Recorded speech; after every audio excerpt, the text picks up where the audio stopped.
Yeah, g'day. Look, my name's Jeff Ellul. I'm in Australia and I'm taking on the Poisons Act. I believe the Australian government should update the Poisons Act, bring it up to speed.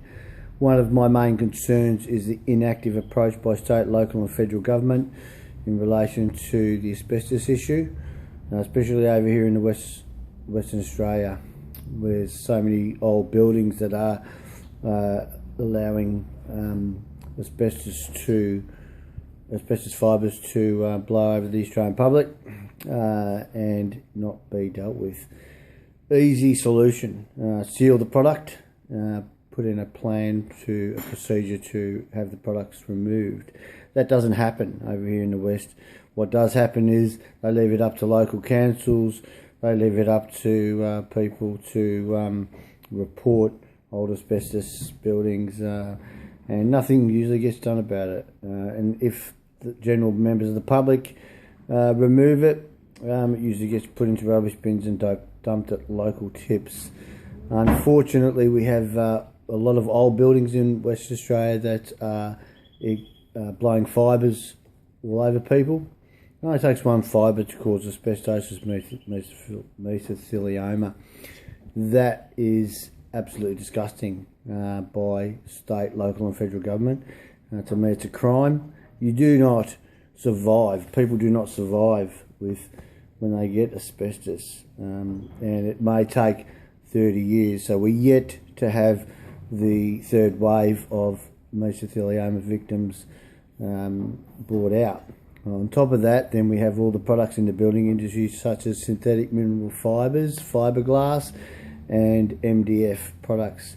Now, a lot of these products have been banned overseas, and they've been allowed to come into our country and our nation and exposed to Australians, unaware of what it is that they cause, the problems that they cause.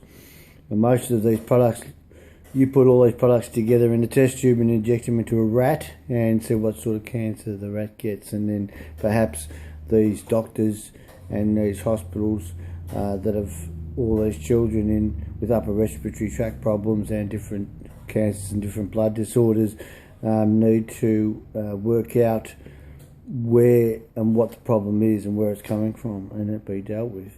When a person gets shot, then the police forensics team comes in, and there's 50 police forensic officers trying to find a fibre as to the result of the person's death. Yet when a child is diagnosed with a terminal illness, they don't even ask the simple questions, and that is, where does a mum and dad work, what's in the kitchen cupboards, or what area do you live in? There's a lot of statistics out there that they're being gathered and compiled, but nothing being done with them. So, and the health department are responsible. The health department do have these stats, and nothing is put together. So there needs to be a bit of a program in relation to what, why, where and how. Now that doesn't happen. The Australian federal government haven't got a policing agency to deal with this, and they certainly need to get off their backsides and deal with this problem, because they're your kids, they're my kids, and they're our kids,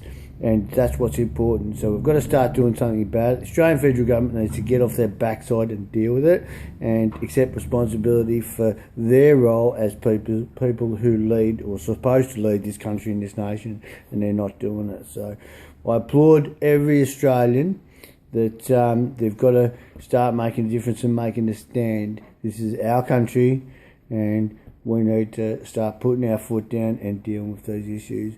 I'm Jeff Ellul. Thanks very much for listening to this conversation. Thank you very much. Bye-bye.